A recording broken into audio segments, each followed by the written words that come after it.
Gak berselang lama, terdengar suara perempuan bergumam di ruang depan. Saya hanya diam dan memperhatikan aja. Gak lama kemudian, ternyata benar ada sosok perempuan dengan rambut acak-acakan dan baju yang kusut berwarna merah.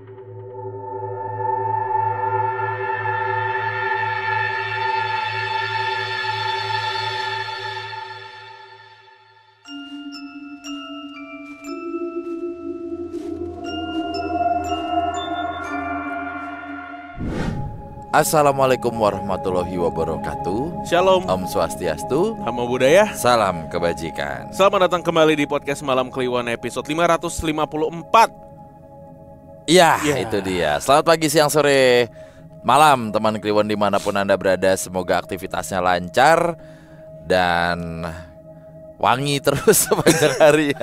Iya, jadi ketika dicium kulit kepalanya tuh enak gitu. Dan kalau lagi main bola ngawalnya juga enak gitu. Gak ada ini ya, gak ada cheating ya. Aduh. Jadi man to man marking tuh fair lah gitu. Apaan sih? Tetap wangi ya. Tindak tanduk Dencil. Asli. Coba ceritakan dulu Mas Danu, Dencil tuh ngapain? Ditombak gua. Gila lu. Apa sih yang ada di pikirannya Dencil ya?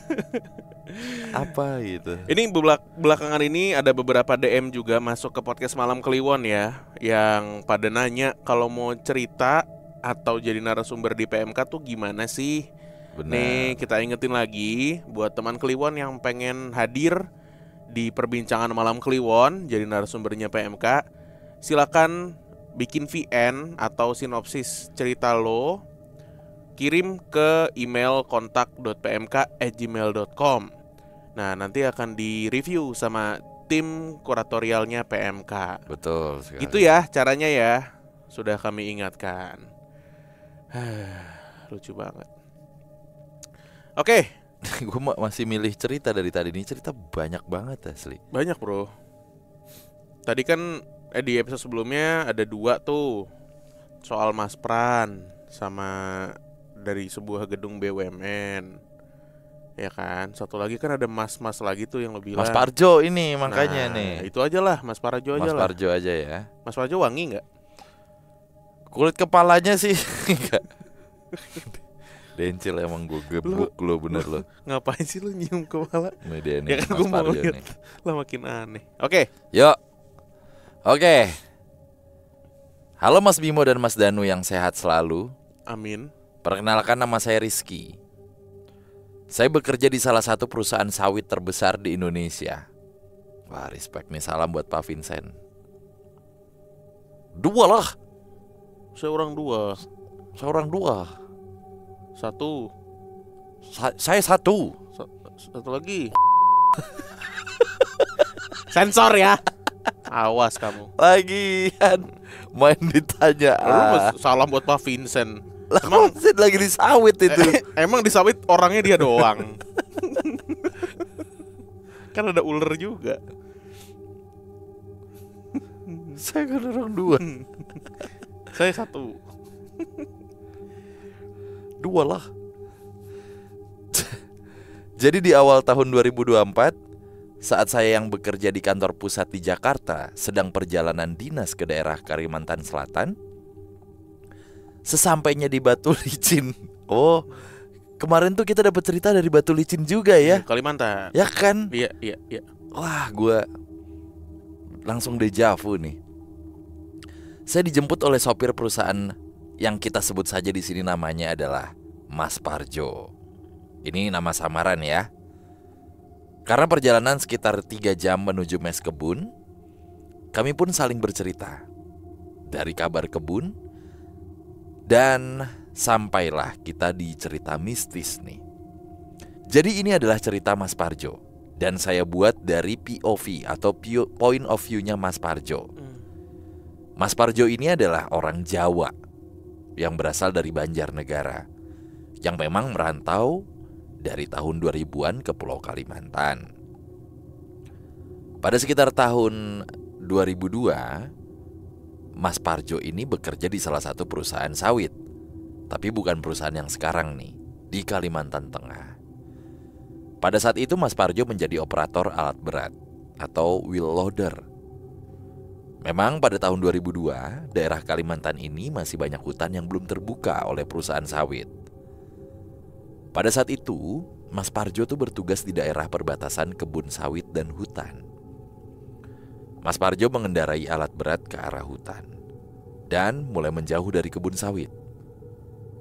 Namun pada saat perjalanan, tiba-tiba wheel loader yang dikendarai Mas Parjo mati mendadak.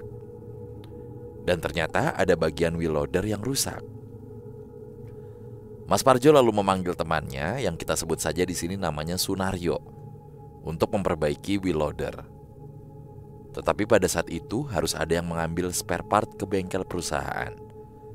Sunaryo lah yang akhirnya pergi ngambil itu spare part. Mas Parjo yang saat itu sendiri berasa pengen buang air kecil. Dan dia berjalan untuk cari tempat kencing lah.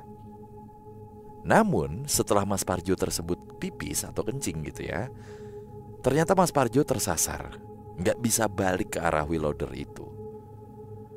Mas Parjo yang tersesat tersebut akhirnya jalan kaki mencari wheel loader. Pada saat jalan kaki tersebut, Mas Parjo melihat sebuah rumah kecil tradisional. Gambaran rumah tradisional tersebut beratap jerami dan dinding terbuat dari kayu yang dibuat menjadi bangunan kecil. Beralaskan tanah langsung. Lalu mempunyai pagar dari batang-batang tanaman singkong yang mengelilingi rumah tersebut. Lalu mulailah tuh Mas Parjo berjalan ke arah rumah tersebut. Sesampainya dia di rumah kecil itu, masuklah dia ke dalam pagar. Tetapi tidak sampai masuk ke dalam rumah. Ternyata pada saat itu rumahnya sedang kosong, ditandai dengan pintu yang tertutup dan tidak ada jawaban apapun dari seseorang. Dengan inisiatif sendiri, Mas Parjo membersihkan dan merapikan sekitaran lingkungan dalam pagar rumah itu, termasuk merapikan tengkorak-tengkorak kepala manusia. Karena memang pada saat itu adat ngayau dari suku Dayak masih ada. Mas Parjo pun gak kaget dengan adanya tengkorak-tengkorak manusia yang ada di sekitaran rumah. Pada sore hari, Mas Parjo leleh-leleh atau istirahat di teras rumah itu setelah membersihkan dan merapikan pengarangan rumahnya. Lalu sepasang suami istri mendatangi rumah tersebut. Ternyata mereka pemilik rumah itu. Penggambarannya, suami istri tersebut masih tradisional banget. Suaminya hanya bertelanjang dada dan celana pun menggunakan kain yang dililit-lilitkan. Kemudian istrinya seperti menggunakan kain yang dibuat kemben. Lalu tersenyumlah Mas Parjo memberikan salam dan menyampaikan bahwa dia tersesat. Kemudian suami istri menerima Mas Parjo dengan baik.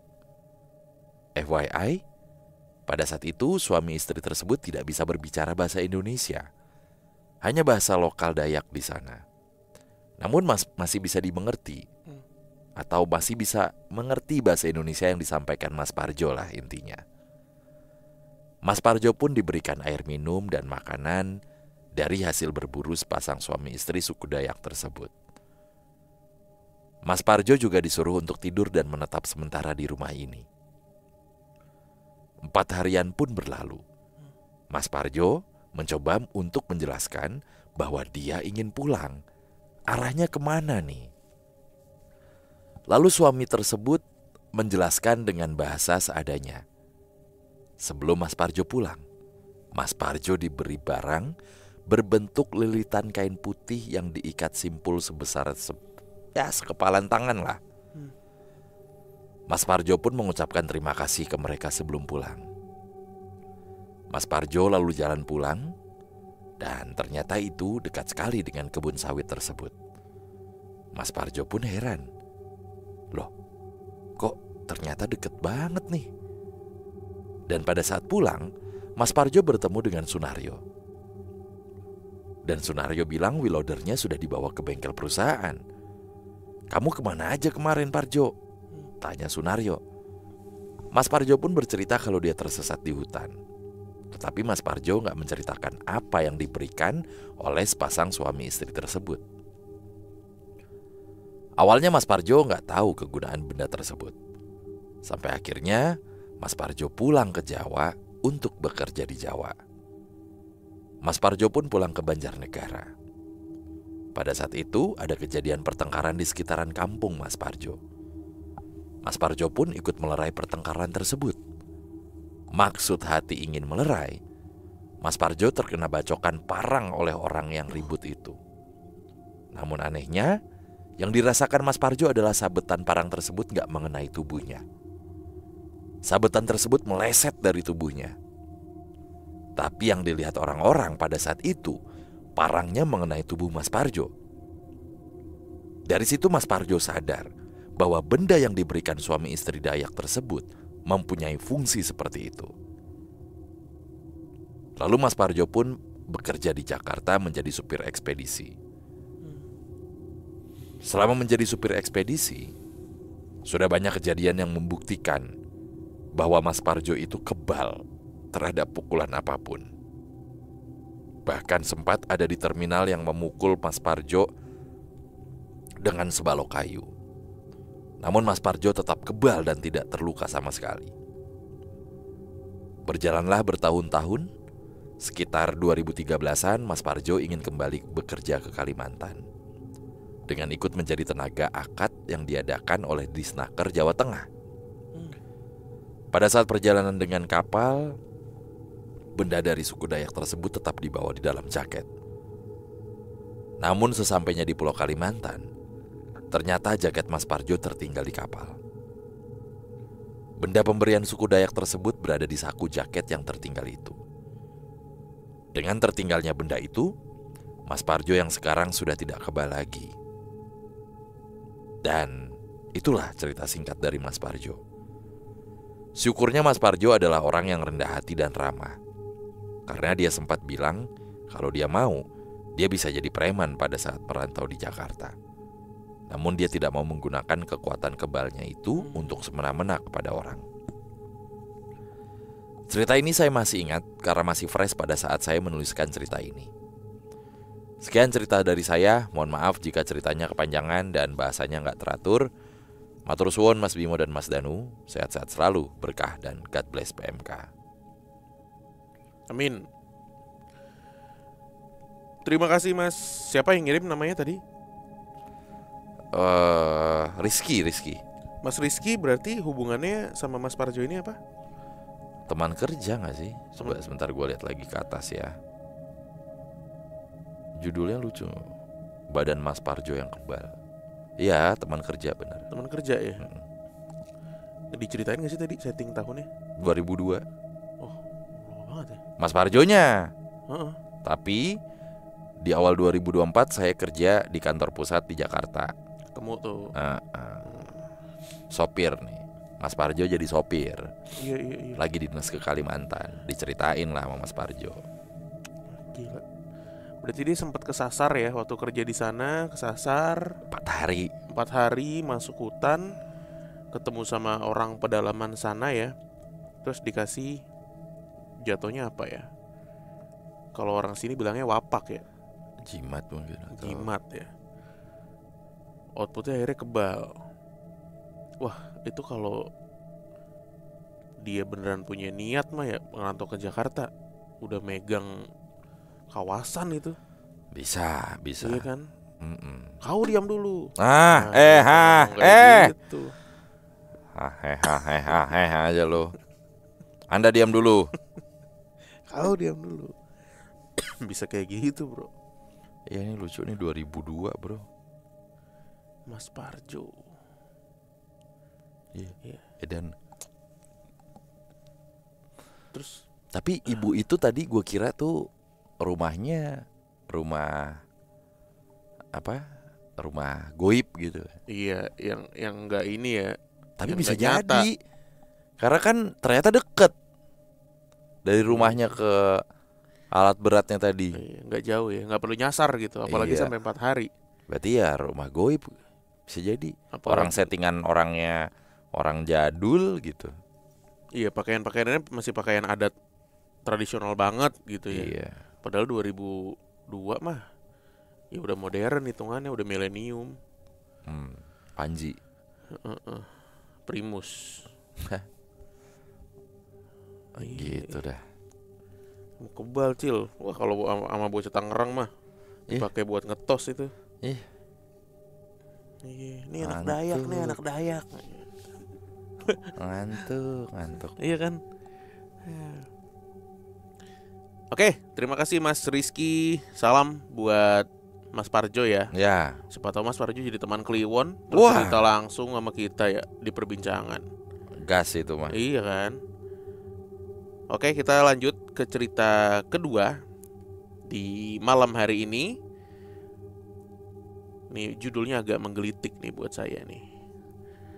Assalamualaikum PMK, Mas Bimo dan Mas Danu. Semoga sehat dan sukses selalu. Kenalin, nama saya Budi dari Sukabumi. Wah. Saya dengerin PMK dari tahun lalu walaupun loncat-loncat. Nah, saya ingin sedikit berbagi kisah horor yang saya alami sendiri tahun 2018 lalu di daerah Cilengsi, Kabupaten Bogor. Cerita ini terjadi saat saya mengontrak di sana, karena saya juga kerja di daerah Cilengsi dan letaknya nggak jauh dari tempat saya kerja. Sedikit gambaran, kontrakannya ini berbentuk letter U dengan beberapa pintu. Saya kebetulan berada di pojokan sebelah kiri dan kondisinya saat itu memang rada pengap. Juga minim cahaya karena tertutup bangunan kontrakan di tengahnya dan pintunya pun terlihat seperti lorong. Setelah ada sekitar 1 bulan saya ngontrak di tempat tersebut, saya nggak mengalami hal aneh apapun. Sampai ketika saya berbincang dengan tetangga dan pemilik kontrakan saat siang hari di jam makan siang, karena saat itu saya bekerja di shift malam. Mereka bertanya, "Masnya betah tinggal di sini? Sampean kebetulan tinggal di pojok itu apa nggak takut mas tinggal sendirian?" Saya jawab, "Alhamdulillah pak, betah ya, dibetah-betahin lah. Nanti juga terbiasa." Lalu salah satu penghuni kontrakan lain membalas, "Mas, di pojokan itu kan dulu sebelumnya tempat penjagalan sapi mas. Sempat beberapa orang sebelum mas tinggal itu sering lihat kuntilanak merah katanya." Cuma saya menjawab dengan sedikit compral tuh. "Walah mas, zaman sekarang masih ada yang begitu-begitu. Tapi kalaupun ada juga gak apa-apa mas, biar nemenin saya. Lumayan kan, saya juga jomblo." Sambil ketawa saya berlalu masuk kontrakan. Selang beberapa hari pada saat saya bekerja di shift pagi dan pulang sore, setelah sholat isya dan hendak tidur sekitar jam 9, tiba-tiba ada yang ngetuk pintu kontrakan saya. Diketuk beberapa kali, namun ketika saya cek, gak ada orang sama sekali. Dan tetangga pun udah sepi. Mungkin udah tidur bahkan. Saya mulai sesumbar dan ngomong sendiri, "Jangan ganggu. Kalau emang mau nemenin ya udah gak apa-apa. Asal jangan ganggu," ujar saya sembari masuk ke ruangan tengah. Gak berselang lama, terdengar suara perempuan bergumam di ruang depan. Saya hanya diam dan memperhatikan aja. Gak lama kemudian, ternyata benar ada sosok perempuan dengan rambut acak-acakan dan baju yang kusut berwarna merah. Namun wajahnya tertutup rambut. Dia melayang tanpa kaki yang menyentuh lantai dari ruang depan menuju ke toilet. Saya hanya diam mematung melihat itu, dan ketika sadar, tanpa rasa takut saya langsung ngejar ke arah toilet. Namun sosok tadi hilang dan suaranya pun ikut hilang. Seketika saya pun mengucapkan kata-kata yang cukup sompral lagi. "Ah elah, setan kampret. Kalau mau nemenin mah boleh, asal jangan kayak begitu. Yang cantik-cantik gitu, biar jadi temen tidur di sini. Jadi nggak sepi. Bukan malah nyeremin kayak gitu." Sompral juga nih dia nih. Setelah kejadian itu saya nggak pernah ngalamin kejadian horor lagi selama 3 hari. Namun setelahnya saya mengalami hal di luar dugaan. Saat saya pulang kerja jam 8 malam karena lembur tanpa mandi, saya cuma cuci muka aja lalu lanjut tidur.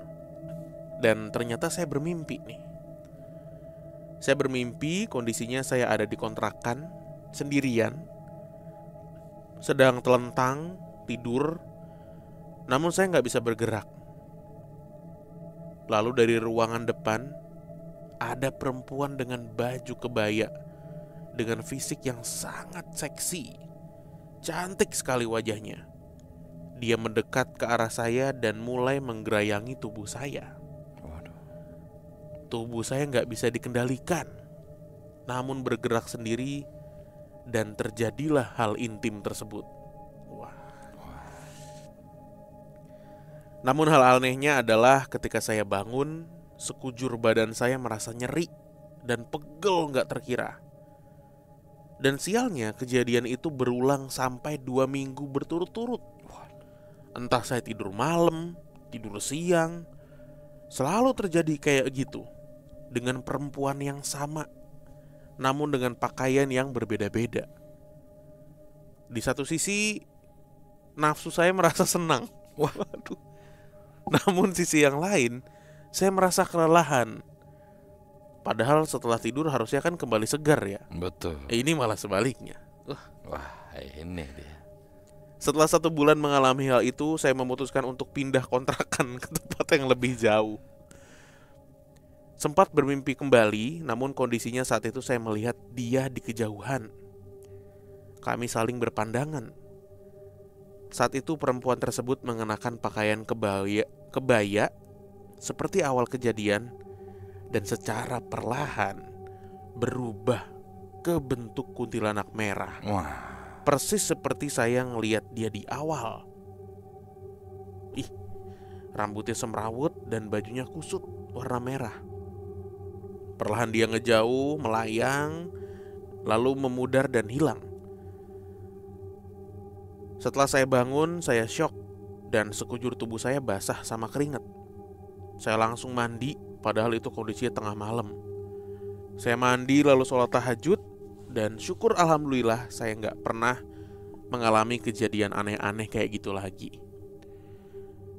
Sekian cerita saya Mas Bimo, Mas Danu. Maaf kalau terlalu berlibet ya. Semoga PMK sukses selalu. Amin. Gue tuh penasaran deh, amin, sama orang yang berhubungan dengan apa nih, kuntilanak nih gitu ya. Lewat mimpi, nggak tahu mimpi atau enggak ya? Iya, maksud gue. Dan ya, ini berulang kan? Berulang, itu dia maksudnya. Sampai 2 minggu bro. Makanya saban bangun tidur bukannya seger, malah pegel. Apa efek berikutnya gitu loh. Tapi ya, ini asumsi gue aja. Kalau emang jinnya tuh beneran suka sama si manusia ini, efeknya tuh malah gak ada gitu. Ya bisa jadi sih ya. Dulu kita pernah loh di YouTube cerita satu kontrakan yang kurang lebih isinya sama. Jadi dia beberapa kali kan bersetubuh sama jin perempuan gitu. Oh iya kan. Gak serem sama sekali tuh cerita sebenarnya. Cuma unik kan. Nah efeknya emang gak ada. Iya gak sih? Capek aja, capek ya. Efeknya capek gitu. Ya biasanya juga kan ada yang efeknya jadi nutup aura, ya kan? Atau malah sebaliknya, jadi lebih terpancar ininya, karismanya atau sex appeal-nya. Lu mau Cil begitu Cil? Lah, cantik seksi Cil. Kebaya merah Cil. Asli. Main asli aja. KW ditampur apa? Kita mau ngundang seleb tweet gitu kan, selebgram. Kata Dencil, wah gua kalau pulang nunggu petir dulu gua bang, baru pulang. Nunggu geledek dulu. Tokek lu. Gitu deh. Mas WhatsApp. Budi nih dari Sukabumi ya. Iya. Mas, aduh gimana ya, nggak bisa gambar lagi deh. Gue penasaran fisiknya sih. Kayak artis siapa deh? gitu Iya, misalnya. yang paling mendekati atau seksinya tuh kayak siapa gitu. Lucu. Oke lah, Oke, siap. makasih banyak teman Kliwon yang sudah berbagi pengalamannya. Jangan lupa dengerin PMK Uncensored, masih ada nih edisi Oktober ini, edisi September kemarin. Ya. Kita ketemu lagi di video berikutnya. Dadah.